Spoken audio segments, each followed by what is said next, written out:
நேசமும் காதலும்.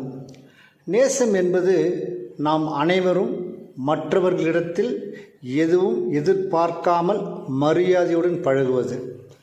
காதல் என்பது ஒரு உணர்வு. எப்பொழுது வேண்டுமானாலும் வரலாம், திடீரென்று மறையலாம். அது நிலையற்றது.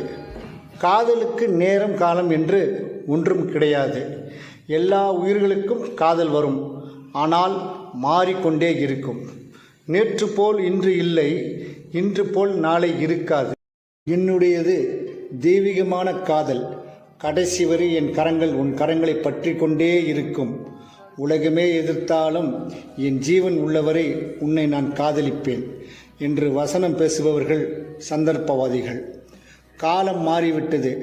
கண்கள் காணும் காட்சியும் தோன்றும் எண்ணங்களும் நிமிடத்திற்கு நிமிடம் மாறிக்கொண்டே இருக்கிறது.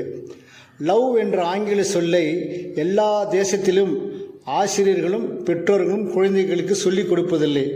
அவர்களாகவே அரைகுறையாக கற்று அதில் தோல்வியும் அடைகிறார்கள். லவ் என்ற வார்த்தைக்கு முழு அர்த்தமும் புரியாமல் தெரியாமல் இன்று இளைஞர்கள் முதல் முதியவர்கள் வரை அந்த வார்த்தையை உதட்டிலும் உள்ளத்திலும் வைத்துக்கொண்டு என்ன செய்வதென்று தெரியாமல் விழித்து கொண்டிருக்கிறார்கள். எல் எனும் ஆங்கில சொல் எதை சொல்கிறது என்றால் லிசன். முதலில் நம் எதிரில் உள்ளவர்களின் மனநிலை எப்படி இருக்கிறது, நமது அன்பை அவர்கள் ஏற்றுக்கொள்வார்களா என்பதை முதலில் கேட்டு அறிய வேண்டும். அவர்கள் சொல்வதை காது கொடுத்து கேட்காமல் நமது எண்ணங்களை அவர்கள் மேல் திணிக்கக்கூடாது. லவ் என்கிற ஆங்கில வார்த்தையை வாழ்க்கையில் தத்துவத்தை மிகவும் அழகாக சொல்லியிருக்கிறது. அதன் அர்த்தத்தை முழுமையாக புரிந்து கொள்ளாமல் பலர் இன்று வாழ்க்கையில் தடுமாறிக் கொண்டிருக்கிறார்கள்.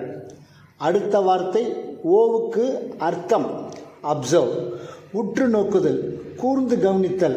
நாம் நேசிக்கும் நபர் நம் அன்புக்கு தகுதியானவரா, அவர் செயல்கள் அனைத்தும் உண்மையாக இருக்கிறதா, அல்லது ஒவ்வொரு நாளும் வேஷம் போடுகிறாரா என்பதை நிதானமாக கவனித்து அடுத்த நகர்வுக்கு செல்ல வேண்டும். வி என்கிற சொல் வெரிஃபிகேஷன் என்று சொல்கிறது. நம் நண்பர்களிடத்திலும் நமக்கு தெரிந்தவர்களிடத்திலும் அந்த நபரை பற்றி கேட்டு தெரிந்து கொள்ள வேண்டும். தெளிவாக ஆராயாமல் செய்தால் வாழ்க்கையில் அது பெரிய சேதாரத்தை ஏற்படுத்தும். மீண்டும் மீண்டு வருவதற்கு இந்த ஒரு ஜென்மம் போதாது. ஒரு விஷயத்தை தெரிந்து கொண்டு நிதானமாக செயல்படுத்த வேண்டும்.